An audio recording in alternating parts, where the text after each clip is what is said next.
स्वयं ब्रह्मा जी ने गौओं को दिव्य गुणों से विभूषित बनाया है। अप्यागाराणि विप्राणाम देवतायतनानि च यद गोमयेन शुद्ध्यंतिम किम ब्रूमो हृदिकम ततः। गाय के गोबर से जहां लेपा जाता है वहां जिस देवता का आवाहन करोगे वही देवता आकर विराजमान हो जाएगा। अपवित्र भूमि में भी यदि गाय के गोबर का लेप कर दिया जाए तो परम पवित्र मानी जाती है। गाय बहुत पवित्र, जहां वो बैठती है, जहां वो मूत्र त्याग करती, गोबर त्याग करती, वो स्थान तीर्थ तुल्य पवित्र माना जाता है। भगवान जब गाय के पीछे पीछे चलते तो गोरज उड़कर उनके मस्तक पर विराजमान होती, उनके मुखारबिंद पर विराजमान होती। बाल गोविंद के अनिष्टों को दूर करने के लिए गाय के पूंछ को उनके ऊपर से झाड़ा देती थी मैया। गौ का बहुत बड़ा महत्व वर्णन किया गया धर्म शास्त्रों में। यहां तक कि जब कोई ऋषि नाराज होता था तो आगे गाय करके जाया जाता था तो क्षमा हो जाती थी। गाय को देखते ही वो क्षमा कर देते।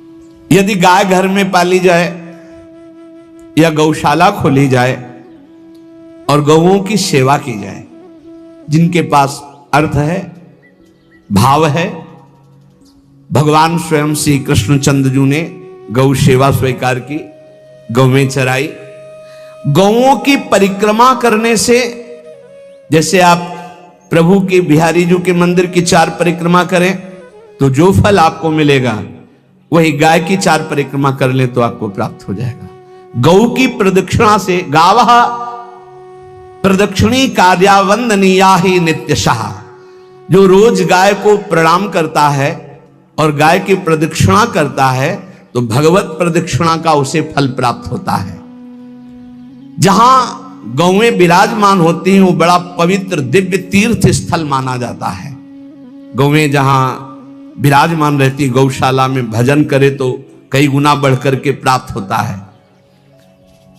जब गुरुमंत्र वैदिक सिद्धांत से दिया गया था पहली बार तो पंचगव्य पिलाया गया था।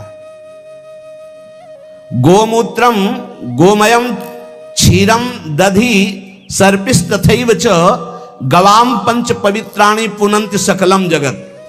कितना भी बड़ा पापी हो, अगर पंचगव्य पिलाया जाए तो वो वैदिक मंत्रों को स्वीकार करने लायक हो जाता है, पवित्र हो जाता है।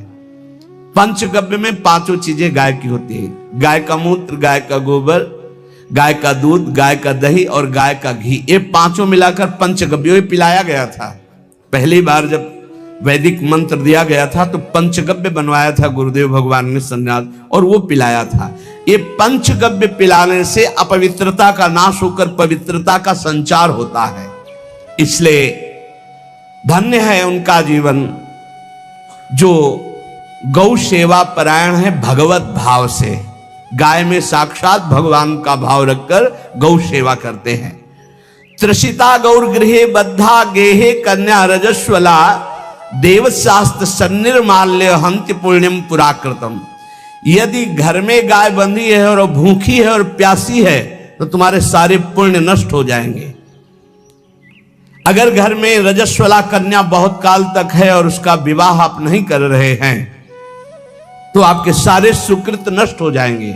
यदि घर में ठाकुर जी विराजमान है, कर का पहनाया हुआ माला सुबह तुमने देख लिया तो तुम्हारे सारे पुण्य नष्ट हो जाएंगे, क्योंकि शयन कराते समय तुमने उतारा नहीं, अर्थात तुम सेवा में प्रमाद करते हो। तो देवतास्त्र सन्निर्माल्य हंति पुण्यम पुराकृतम। जैसे सुबह श्रृंगार किया तो रात्रि के शयन के समय वो हटा लेने चाहिए माले। जब हम शयन कराते हैं तो भले पुष्प शैया पे शयन कराएं पर माला नहीं धारण कराएं। श्रृंगार का माला अगर दूसरे दिन दर्शन किए क्यों पहने ठाकुर जी तो तुम्हारे सुकृत नष्ट हो जाएंगे।